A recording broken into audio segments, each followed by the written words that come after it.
시편 제90편 1절 말씀부터 10절 말씀까지를 제가 읽어드리겠습니다.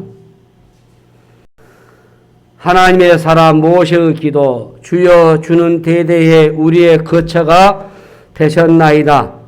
산이 생기기 전, 땅과 세계도 주께서 조성하시기 전, 곧 영원부터 영원까지 주는 하나님이시니이다. 주께서 사람을 티끌로 돌아가게 하시고 말씀하시기를 너희 인생들은 돌아가라 하셨사오니, 주의 목전에는 천년이 지나간 어제 같으며 밤의 한순간 같을 뿐이니이다. 주께서 그들을 홍수처럼 쓸어 가시나이다. 그들은 잠깐 자는 것 같으며 아침에 돋는 풀 같으니이다. 푸른 아침에 꽃이 피어 자라다가 저녁에는 시들어 마르나이다. 우리는 주의 노에 소멸되며 주의 분내심에 놀라나이다. 주께서 우리의 죄악을 주의 앞에 놓으시며 우리의 은밀한 죄를 주의 얼굴 빛 가운데 두셨사오니, 우리의 모든 날이 주의 분노 중에 지나가며 우리의 평생이 순식간에 다하였나이다. 우리의 연수가 70이요 강건함은 80이라도 그 연수의 자랑은 수고와 슬픔뿐이요 신속히 가니 우리가 날아가나이다. 아멘. 우리 같이 옆에 계신 분도 인사 나누십시다. 이 자리에 오신 당신은 이 세상 가장 아름다운 분이십니다. 가정에서 온라인 들은 여러분들도 함께 이렇게 인사하면 좋겠습니다. 참 소중하고 귀한 분들. 제가 신학교 3학년 졸업할 무렵 때에 일주일에 한 번씩 학우들과 한 20여 명의 학우들과 그 학교 근처에 있는 도산 안창호 선생님 그 공원에 가가지고 토론을 많이 했어요. 굉장히 기억이 납니다. 우리 서철은 교수님이 우리 3학년 때 총신대로 옮겼기 때문에 그때 우리 조지신학은 나영화 교수하고 변한기 목사님 하셨는데 그분 강의는 우리에게 양이 좀 작고 그래서 학교에서 공부를 하고 오후에 다시 한 20명 모아가지고 집중 토론을 했어요. 그래서 제가 도산 안창원 공원을 여러 번 갔습니다. 강남 있죠. 거기 가면은 도산 안창원 선생님의 여러 그 가르침들이 이 명언들이 다 이렇게 잘 보관되어 있고 기록되어 있어요. 그 중에 20번째 명언이 있는데요. 큰 일이건 작은 일이건 간에 너가 하는 일에 정성껏 하라, 이런 말을 남겼습니다. 이 명언은 도산 안창원 선생님이 미국의 유학 시절을 할 때 떠오른 말이, 그 당시에 우리 한국 사람들이 특히 미국에서 참 얼마나 어려웠겠습니까? 주로 하는 일들이 청소랄지 뭐 세탁업이랄지 이런 신문 돌리는 일, 이런 일도 많이 하셨는데 이 도산 안창원 선생님은 청소를 했어요.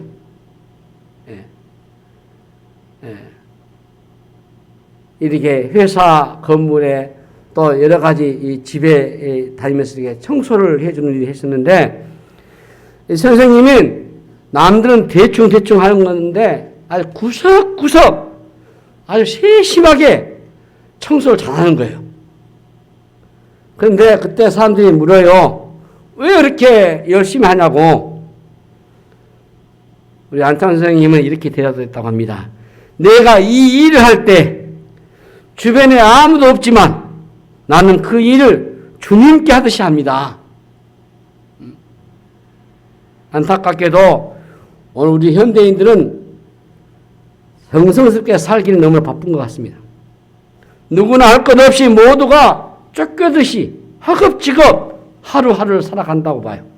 우리도 모르는 사이에 이 바쁨을 일종의 성공의 표지로 받아들이고 있어요. 바쁘다는 것은 성공했다는 것이 것이고, 바쁘지 않다 하는 것은 막 그 사람 인생에 문제가 있다, 이렇게 보는 시각이 많아요.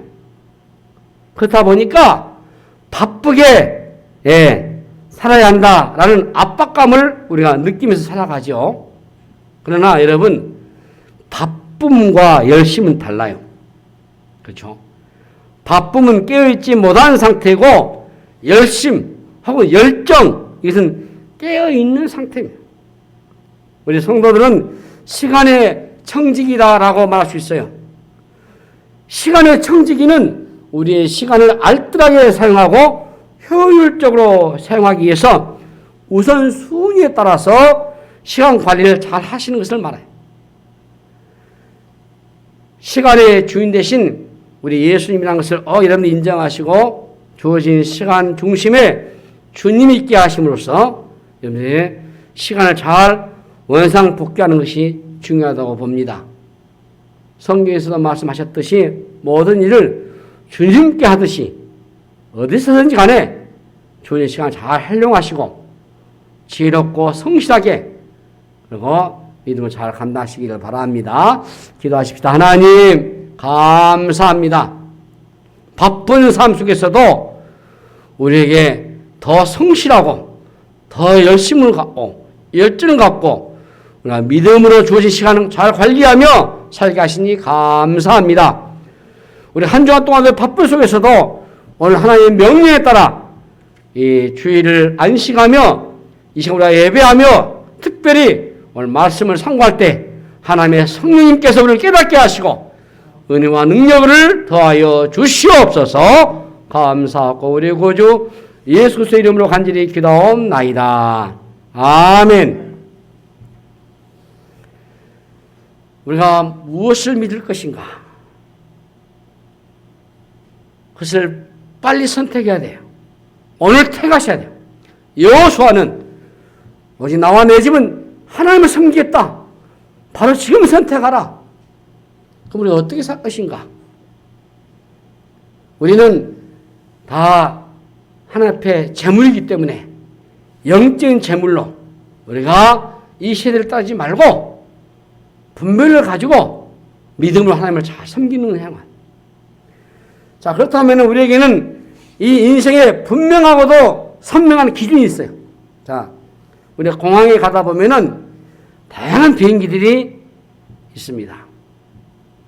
가장 빠른 비행기도 있고 최신형 비행기도 있을 것이고 요즘은 할인을 아주 많이 해주는 비행기도 있어요. 그렇죠? 근데 중요한 것은 내가 가야 할 목적지로 데려다 줄 비행기인 것입니다. 아무리 최신 기종이고 가격이 저렴해도 목적지가 다르면 탈 수 없어요. 비행기를 타고 난 후에는 목적지를 바꿀 수가 없습니다. 왜? 비행기는 후진이 안 되거든요. 혹 특별한 경우에 해야만 한다면 가능하겠지만은 엄청난 대가를 지불하셔야 돼요. 비행기의 속도나 크기보다 중요한 게 바로 이 방향입니다. 방향이 정확하지 않으면은 속도는 별 의미가 없어요. 우리 오늘 현대인들은 이 속도에 매우 익숙해져 있어요. 우리 인터넷은 습관과 태도 문화를 다 바꿔놓아 버렸어요. 사용하는 도구가 바뀌면은 섬기는 신도 바뀌어버려요. 오늘날 우리 문화의 특징이 뭐죠? 조급함이에요. 너무 바쁘다 보니 조급함이에요. 이 기다리는 것 더 이상 미덕이 아닙니다. 생산성이 강조되는 세상은 속도가 곧 돈이기 때문에 그래요. 그래서 사람들은 이 속도를 숭배한단 말이에요. 그러나 속도에 쫓기다 보면은 어때요? 날카로워요. 이상하게 운전대만 잡게 되면 예민해지고 말이죠. 괜히 다른 차와 레이싱을 벌일 정도로 속도를 낼수록 불안하고 말이죠. 우리에게 일어나는 이 대부분의 사고가 속도 때문이라고 할 수 있을 겁니다. 속도는 편리하지만 결국에는 우리에게 피곤함을 가져올 뿐이에요. 자, 애굽에 살던 히브리인들은 시간에 쫓겼습니다. 생산을 요구하고 있는 바로의 폭정 아래 그들은 쉴 수가 없었어요. 출애굽 이후에 하나님은 당신의 백성들에게 시내산을 통해서 십계명을 주셨고 안식을 명령했습니다.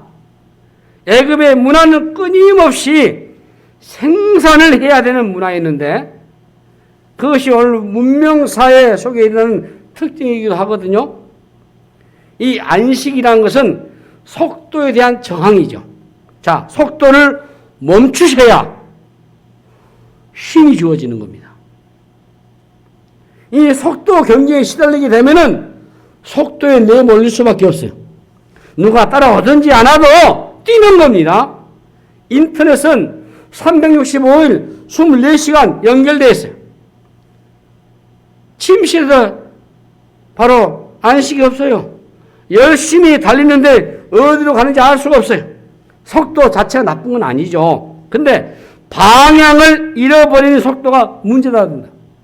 자, 왜 속도가 방향이 되겠습니까? 오늘 우리의 본문은 인생이 얼마나 짧은가에 대해서 잘 말씀해 주고 있어요. 우리 본문 4절부터 6절 보시면은, 자, 주의 목전에는 천년이 지나간 어제 같으며 밤의 한순간 같을 뿐입니다. 주께서 그들 홍수처럼 쓸어 가시나이다. 그들은 잠깐 자는 것 같으며 아침에 돋는 풀 같으니이다. 뿐만 아니라 6절에 뭐라 합니까? 풀은 아침에 꽃이 피어 자라다가 저녁에는 시들어 마르나이다. 이렇게 말씀. 자, 우리의 인생이 어땠어요? 잠깐 자는 것 같다. 아침에 돋는 풀 같다. 자, 짧은 인생을 말씀하고 있죠. 지금 우리는 100세 시대다. 심지어는 어떤 보험사는 120세대다. 예. 그런 시대가 됐지만은 그것도요, 한 여름밤의 꿈 같습니다. 나이가 드실수록 시간의 속도는 더 빨라진다고 하지 않습니까? 200년을 살게 되면 안 쫓길까요, 여러분? 속도에 내몰리는 한 우리는 늘 쫓길 수밖에 없단 말이에요. 그래서 이 시편 기자는 우리의 한계를 인정하라. 이 모세 기도잖아요. 모세가 그렇게 우리의 한계를 인정하라. 어떤 방법이나 기술로 우리의 삶을 통제할 수 없다고 하는 것. 시간은 우리의 영역 밖이에요. 예. 이 시간의 한계를 아는 게 바로 지혜입니다, 여러분. 인간의 한계는 결국 시간의 한계예요. 그래서 모세는 이 시간의 한계를 알고 있는 거예요. 시간의 한계를 알면은 속도보다는 방향이 얼마나 중요한가를 알 수 있단 말이에요. 우리 예수님 당시에 바리새인들의 열심은 아주 대단했습니다. 그러나 그 열심은 잘못된 열심이죠. 예. 그는 방향을 잃어버렸어요.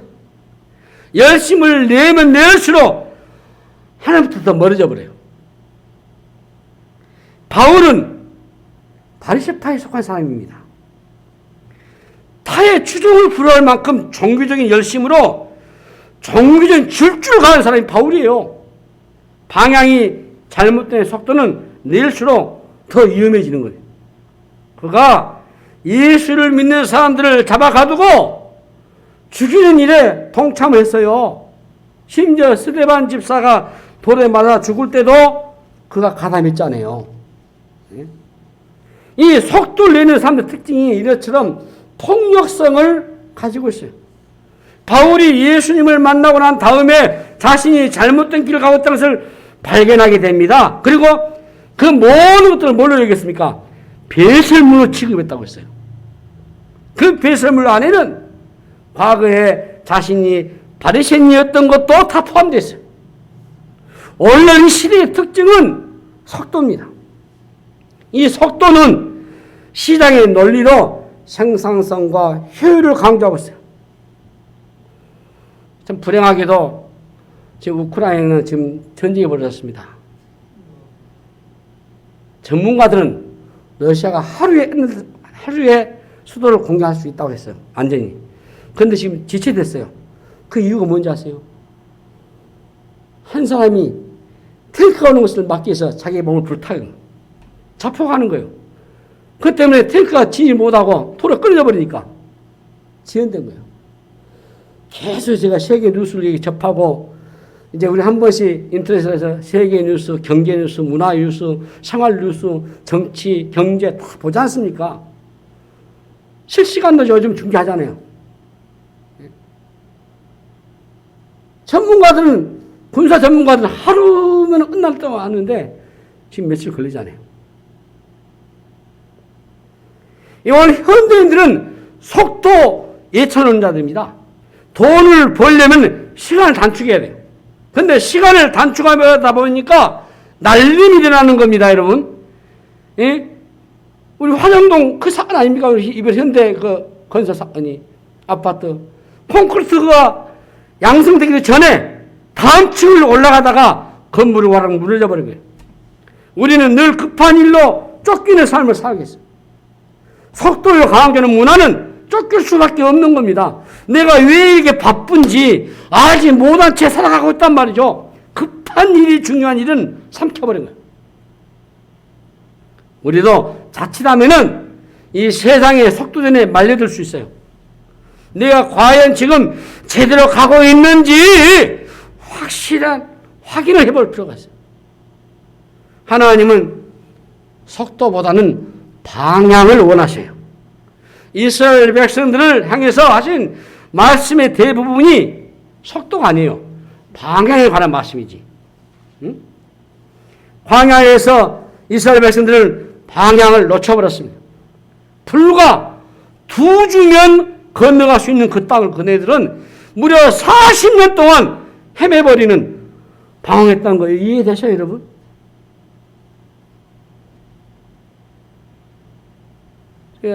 출애굽기, 민수기, 신명 읽으면서 야, 이게 과연 가능하냐?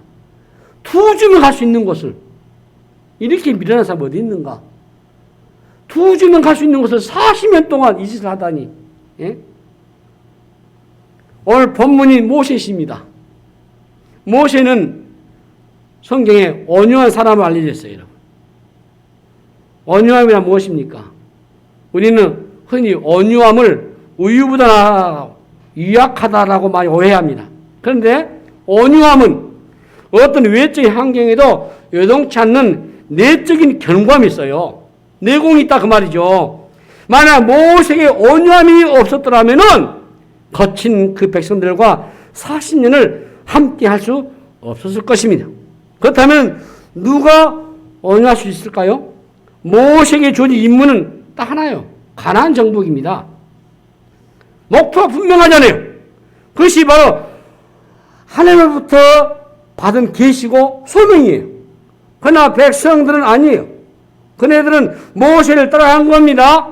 그래서 상황이 어려워지게 되면은 모세에게 시비를 걸고, 조금만 어려워져도 애굽으로 돌아가겠다라고 하지 않아요? 그네들은 방향보다는 속도를 원했어요. 방향을 잡고 있었던 사람은 두 사람이에요. 여호수아와 갈렙뿐이었어요.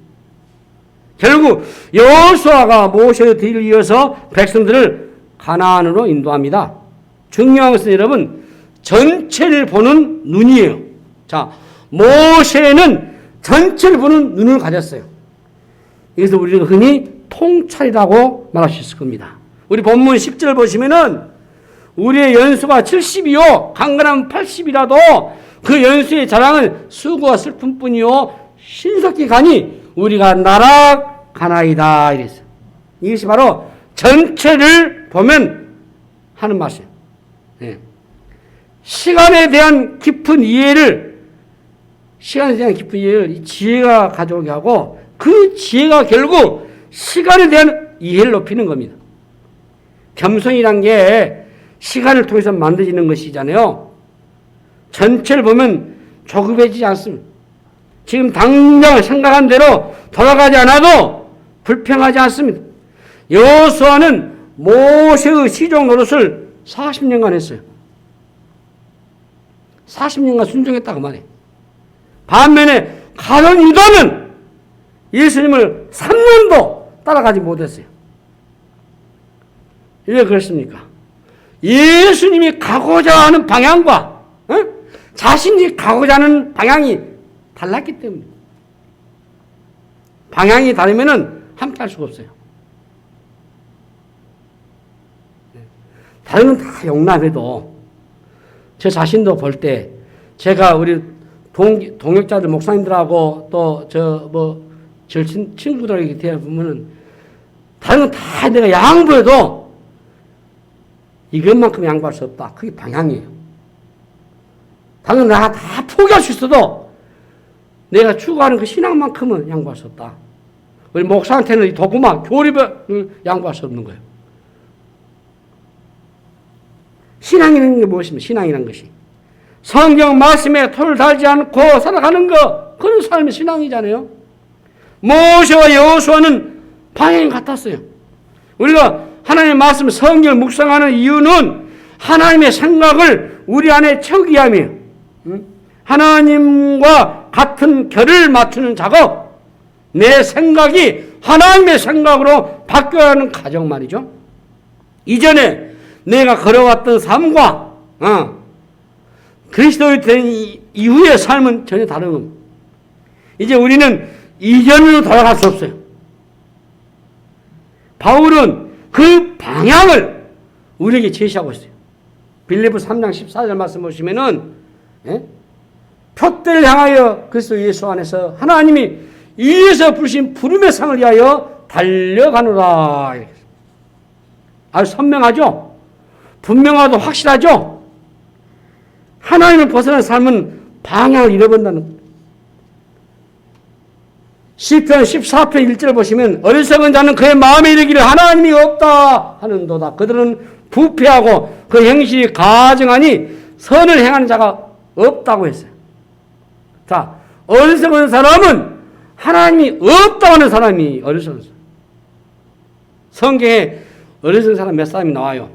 그 중에 한 사람이 욥의 아내입니다. 어느 이걸 해석해 보면은 쉽게 잘못된 길로 인도받는 사람, 이 뜻이거든요. 쉽게 잘못된 길로 인도받는 사람이 어리석은 사람. 왜 쉽게 잘못된 길로 인도받을까요? 명확한 기준이 없기 때문이에요. 자, 하나님이 누구십니까? 하나님은 절대 기준이 되시는 분이시죠. 하나님이 없으면은 기준이 없는 것이고, 기준이 없으면은 자기 생각대로 사는 겁니다. 하나님이 없다고 하는 사람은 코스를 벗어난 것과 같아요. 이사야 53장에 보면은 각기 제 길로 갔거늘 그런 모습이에요.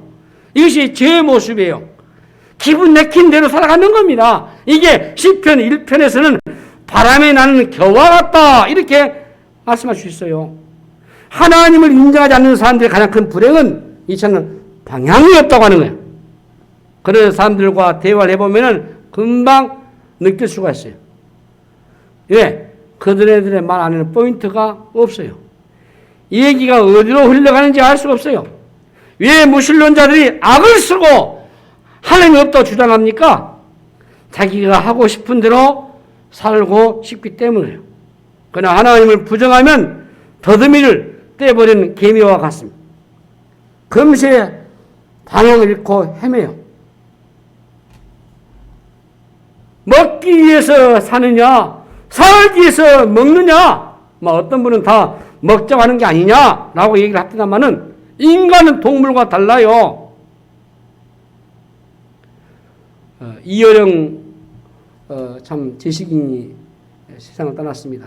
우리 주님 품에 안 계셨겠죠. 저는 그분을 직접 만나서 얘기도 들어봤고 강의도 들어봤고 그분 책을 많이 읽어봤어요. 초대 문화부 장관도 하셨고 대한민국 지식인 중에 한 분이고 다 존경하는 분이시죠. 근데 그분이 가장 감이 좋았던 것은 왜 내가 예수님을 몰랐던 거. 사랑한 딸이 먼저 세상 떠났죠. 10년 전에 그 따님이 목사님이십니다. 처음부터 그분도 목사 아니었어요. 이제 결혼한 지 좀 아픔이 있어가지고 미국 가가지고 그분이 원래 로스쿨에 나왔기 때문에 다시 신학을 해서 목사 됐어요. 그럼 목사 되고 나서 오지 아프리카 저기 이런 오지 가가지고 그것도 마약했던 젊은이들 이들을 품에 안고 한 일을 하니 이어령 이 아버지가 난리 치는 거예요. 할 짓에도 그 짓 하냐. 암을 이제 선고받고 예수님을 전하고 아버지가 예수님을 믿었어요. 그분 쓴 게 보면은 굿나잇 시라는 있어요. 굿나잇 키스가 있어요. 딸이 그 전에 아빠가 이렇게 책을 쓰고 글 쓰고 있으면은 달려와서 품에 안기고 싶은데 그 업무에 논설위원회 또 책에 그러다 보니까 좀 가만히 있으라고 밥 좀 먹고 또 쉬고 이게 물쳐내는 것이 그렇게 후회돼요.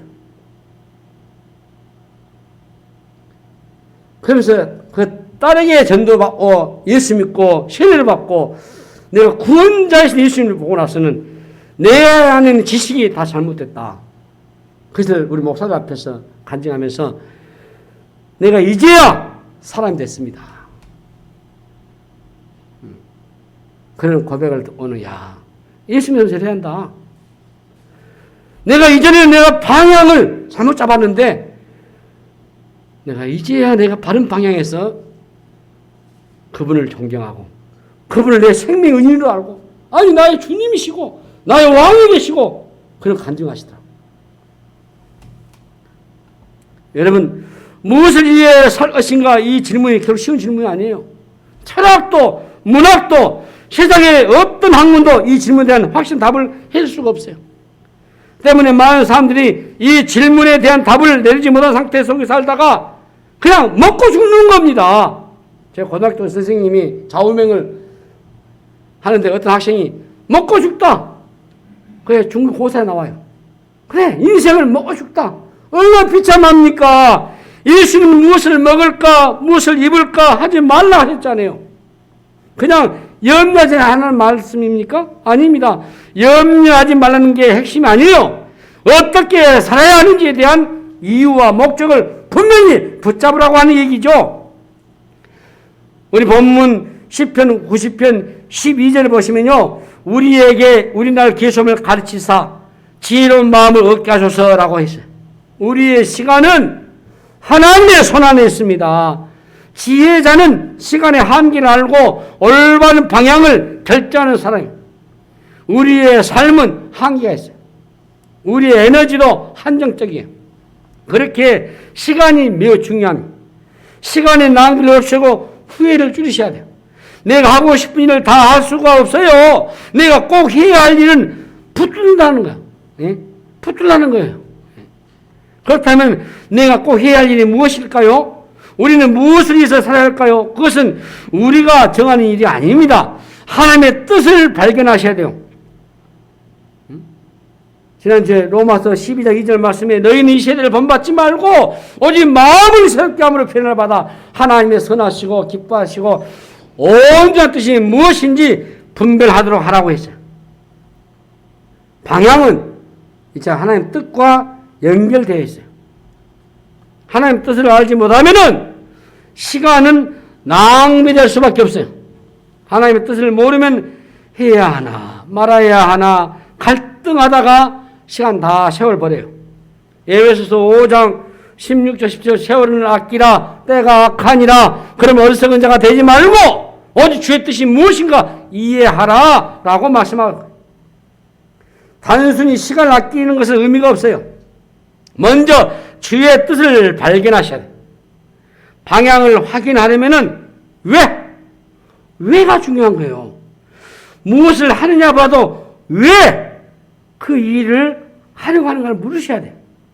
왜? 이걸 계속 물어야 방향을 놓치지 않습니다. 왜 내가 꼭 가야 하는지? 갈등이 많을수록 선명한 기준이 없다고 하는 거예요. 무언가를 결정할 때 중요한 기준을 가지고 있으면 그 결정에 큰 도움이 되죠. 우리의 삶의 방향을 결정하는 기준은 결국 하나님의 뜻입니다. 그런데 성경 속에서는 하나님의 뜻이 참 많아요. 그 가운데서 명확하게 두 가지 우리가 붙잡으셔야 될 것이 있습니다. 바로 대계명과 대사명이에요. 이것은 다른 어떤 것보다도 최우선순위 두셔야 돼요. 자, 대계명과 대사명은 성경 전체 흐르고 있는 아주 중요한 핵심 방향입니다. 이것은 내가 세운 인생의 계획보다도 훨씬 더 중요한 거예요. 그래서 대계명과 대사명을 우리가 붙잡고 살면은 우리의 목적지가 분명한 방향의 비행기에 오른 것과 같을 것입니다.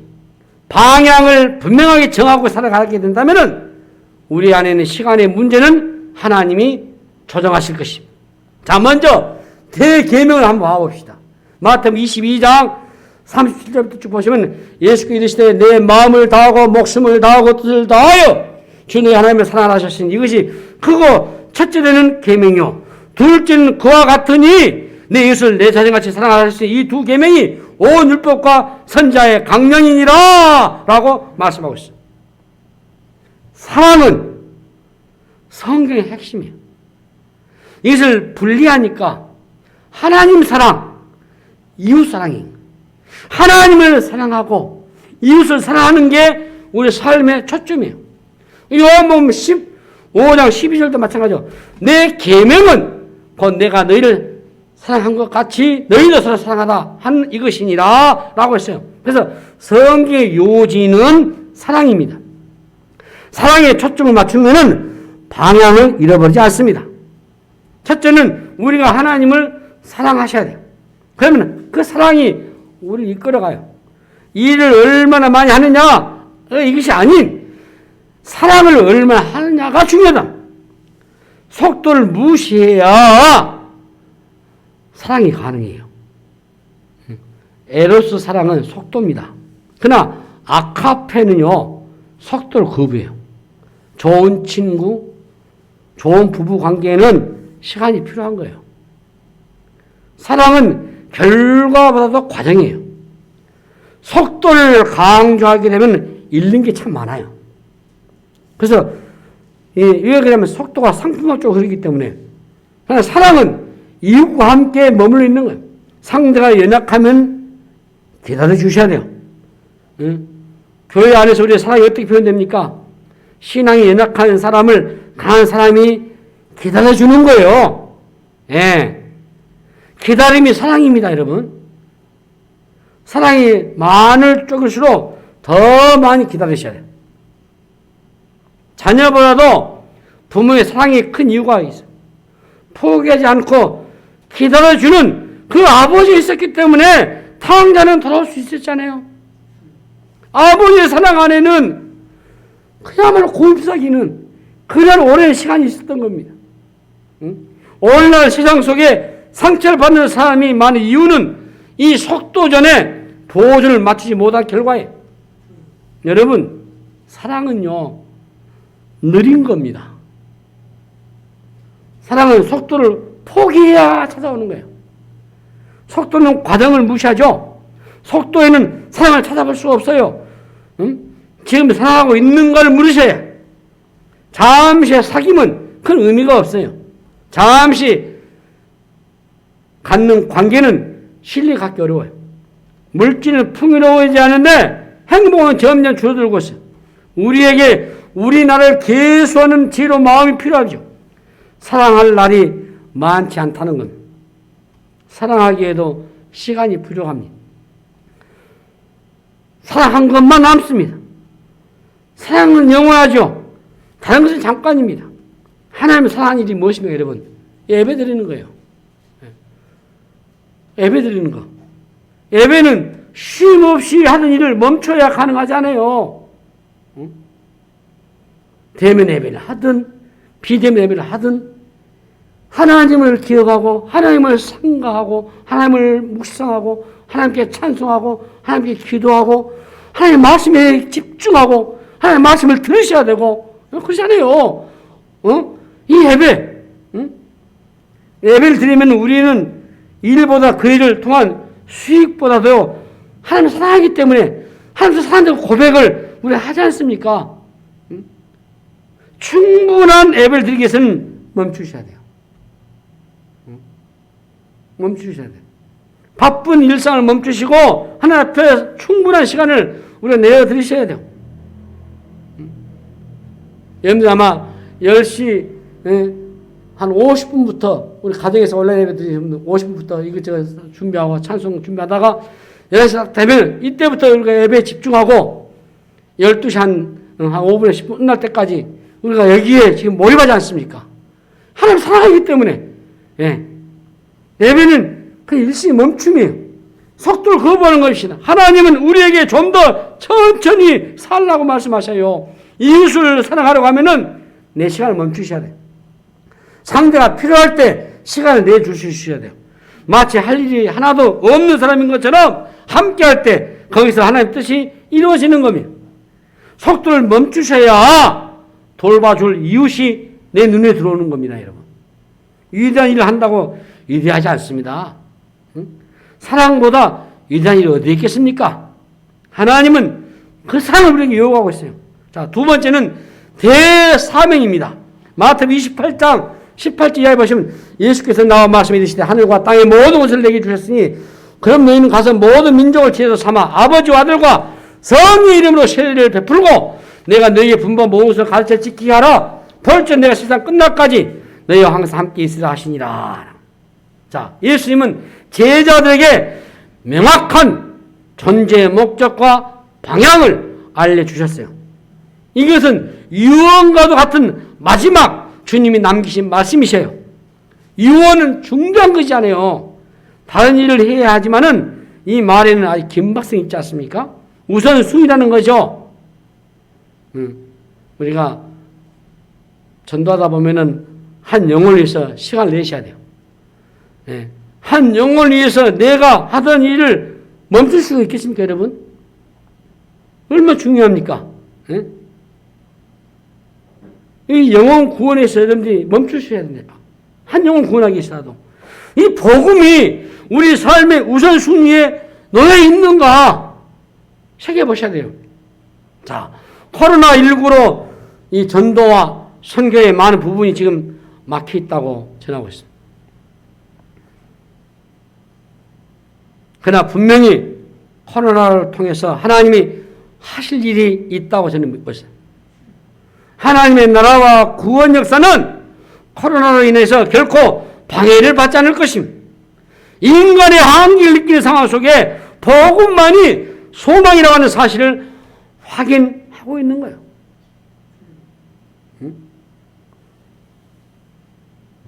멀리 여행을 떠날 때 비행기를 놓치면 아주 몸이 다 복잡해져 버려요. 그러나 긴급하지만은 죽고 사는 문제는 아니잖아요. 영혼을 구하는 일은 긴급한 거예요. 코로나19로 인해서 그런 일들을 우리가 많이 경험해요. 갑자기 세상을 떠난 분들이 우리 중에 얼마나 많습니다. 영혼을 구하는 일은 긴급할 뿐만 아니라 중대한 겁니다. 우리 애가 병원에서 간호사 일을 하는데 지금 코로나 전담병원 일을 해요. 그의 말 들어보니까 직접 다 쓰고 다 무장하고 예분 다 출입금지시키고 대기하고 있어요. 중환자실에서. 그런데 거기서 아마 2명이 있었는데 한 분이 세상 떠나니까 젊은 사람이 충격 속에서 죽음이 그렇게 무서운 거예요, 여러분. 못 들어가는 거예요, 그 자리는. 못 들어가는 거예요. 죽었다는 그 이유 때문에 못 들어가는 거예요. 그래서 선생님 정말 무섭습니다.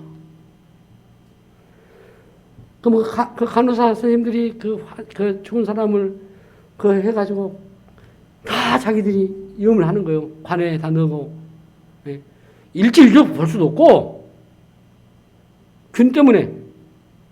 그럼 화약터로 보내요. 유족한테는 가루만 전달하는 거예요.